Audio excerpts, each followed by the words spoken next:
Alors avec nous pour en parler pour la première fois également, Shine qui produit MasterChef accepte de s'exprimer sur ce dossier. C'est Angélique Sansonetti, bonjour.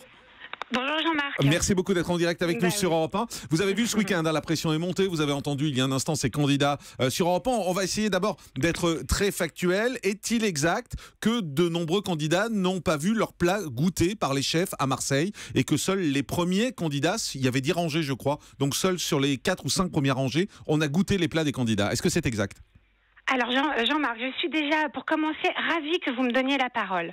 Samedi, j'ai été contactée par un de vos confrères pour me poser des questions sur ce qui pour moi n'était rien de... Je comprenais l'état d'esprit de certains candidats qui râlaient parce que effectivement les conditions de tournage ont été extrêmement difficiles.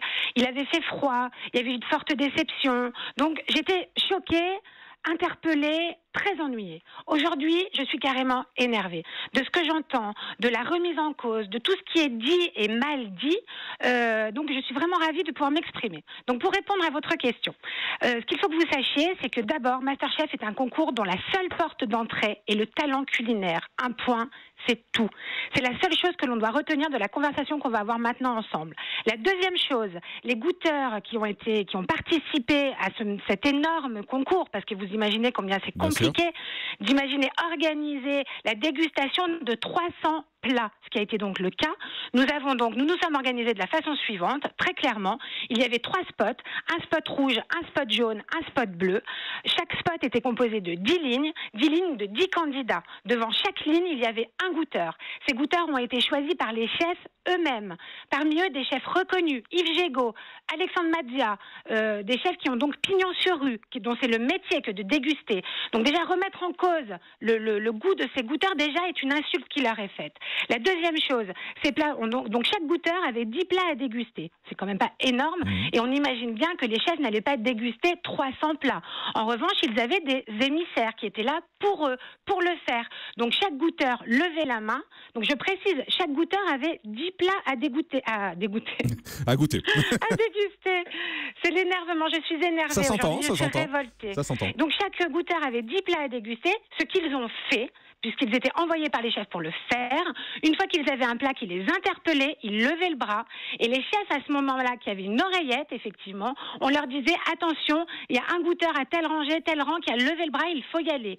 Donc, imaginez également, parce que c'est ce que j'ai lu ce week-end sur Internet, que nos chefs, c'est-à-dire Gilles Goujon, chef 3 étoiles, MOF, 40 ans de carrière, Yannick Delpech, chef 2 étoiles, Christian Etchebest, ambassadeur de la bistronomie, qu'on puisse imaginer qu'à l'oreillette, on leur dise, vous allez voir un tel, et là vous dites que c'est bon ou que c'est pas bon, c'est une insulte qui leur est faite. Mais est-il exact qu'ils n'ont pas est-il exact qu'ils n'ont pas dépassé la 5e rangée? Parce que tous les gagnants, ce qui se dit sur Internet, c'est que tous les gagnants étaient prévus, étaient dans les 5 premières rangées, et on l'a vu d'ailleurs, selon ce qui est dit.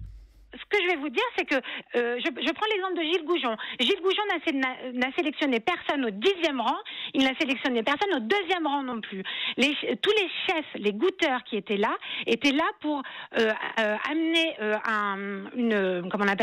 une sanction sur les plats qu'ils goûtaient. Ils levaient le bras. Vous imaginez bien que les chefs n'ont pas pu tout goûter. C'est non, mais bien sûr. Mais pour être très clair, Angélique. Je termine, Jean-Marc, c'est très important.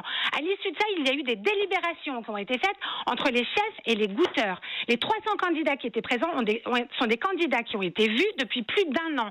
Ils ont été vus à plus de 3 reprises pour certains, voire 4 pour d'autres. Donc on les connaît, on connaît leur potentiel, on connaît leur évolution.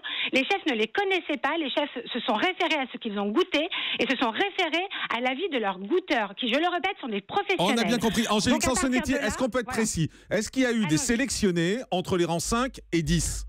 Il y a eu des sélectionnés entre les rangs 5 et 10. Donc ce qui est dit sur Internet est faux. Ce qui est dit sur Internet est faux. Oser dire que les goûteurs n'ont pas goûté les plats est faux. Oser dire que les chefs ont été instrumentalisés par nous, c'est faux. Mais je suis révoltée de ça. Gilles Goujon, Yannick Delpech, Christian Etchebest, vous imaginez dans quel état ils peuvent être? Est-il exact, Angélique Sansonetti, qu'il y a eu des présélections avec 30 candidats qui ont dû préparer des plats chauds qui faisaient partie des présélectionnés? avant, donc je vais à vous Paris. expliquer. Et alors depuis 1 an, nous travaillons sur le casting Masterchef. Ça veut dire quoi? Ça veut dire que nous avons présélectionné des candidats à travers toute la France, que moi-même je me suis déplacée, toutes les équipes se sont déplacées, on était 20 à faire le tour de France pour aller faire une phase de sélection qui s'est passée de la façon suivante. Première étape, soit les candidats qui présentaient leur plat, donc toujours avec des goûteurs, et qui, attention, ne sont pas des chefs. Les chefs n'avaient jamais vu les candidats avant mercredi dernier. Donc ces goûteurs étaient avec nous. On sélectionnait les candidats sur 3 critères. La première étape, c'était, ils présentaient un plat froid.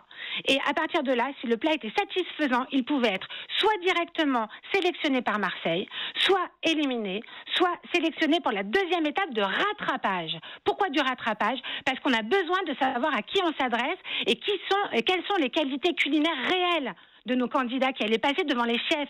Parce qu'il n'est pas question de présenter aux chefs qui constituent notre jury des candidats qui ne sont pas aptes à passer le concours. On a bien compris. Je le rappelle, est un concours de talent culinaire. Effectivement, un concours de talent culinaire. Certains disent que c'était également un concours de télé-réalité puisque vous avez sélectionné des jumeaux, vous avez sélectionné une personne qui était handicapée, par exemple, tout ça pour faire du show. J'ai entendu ça. Donc, par exemple, je pense notamment à cette jeune femme sourde et muette, qui est une artiste, qui est une petite fleur, qui est quelqu'un qui a un talent de dingue. Donc, parce qu'elle est sourde et muette, elle n'a pas le droit de passer le concours. Non, c'est le contraire. Est-ce qu'elle n'a pas été sélectionnée parce qu'elle était sourde et muette? Elle n'a pas été sélectionnée. Non, est-ce qu'elle n'a pas été sélectionnée uniquement parce qu'elle était sourde et muette? Est-ce que c'est pas pour ça que vous l'avez choisie? La question que je pose, c'est quelqu'un, les personnes qui disent elle est sourde et muette, machin, qui est allé goûter son plat à part les chefs? Qui? Vous pouvez me le dire parmi les gens qui aujourd'hui décrivent le fait qu'elle soit sourde et muette? Si son plat est bon, Jean-Marc, c'est la seule chose qui compte. On est d'accord là-dessus. Donc les chefs avaient des oreillettes et étaient dirigés au milieu des gens? Les chefs avaient des oreillettes et heureusement, sur 300 personnes, vous imaginez, donc on leur disait attention, à l'aide de l'assistant réel et de nous-mêmes, il faut que vous vous rendiez au rang 5, au rang 6, un de vos goûteurs vous appelle. Comment voulez-vous que Ils étaient juste dirigés en fait en fonction des choix qui avaient été faits par les goûteurs. On a bien compris. Une dernière question, Angélique Sansonetti, et très rapidement. Qu'est-ce que vous dites qu'est-ce que vous dites à tous les gens qui râlent en ce moment sur Internet, sur les réseaux sociaux, qui ont participé? Donnez-leur un message et on en reste là. Exactement. Le message que je veux faire passer aujourd'hui, sans langue de bois.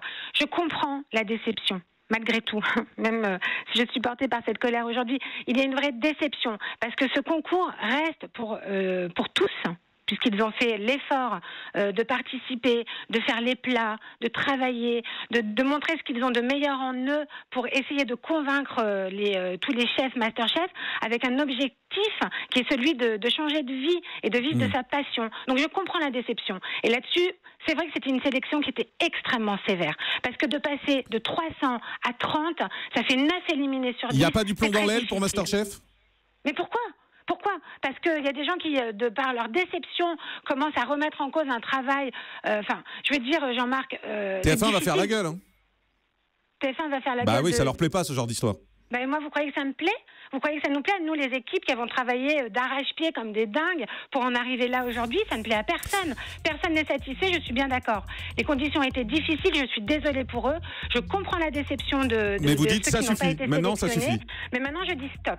Très bien. Je dis stop et je pense avoir été extrêmement claire sur ce ras-le-bol de tous ces points qui, pour moi, relèvent quand même de la mauvaise foi et de la déception. Merci beaucoup, Angélique Sansonetti, directrice des programmes de Shine France qui produit Masterchef, d'avoir choisi Europe 1 pour vous expliquer ce matin. Explication complète et claire. On va voir maintenant ce qu'en disent les candidats et les réactions sur les réseaux sociaux.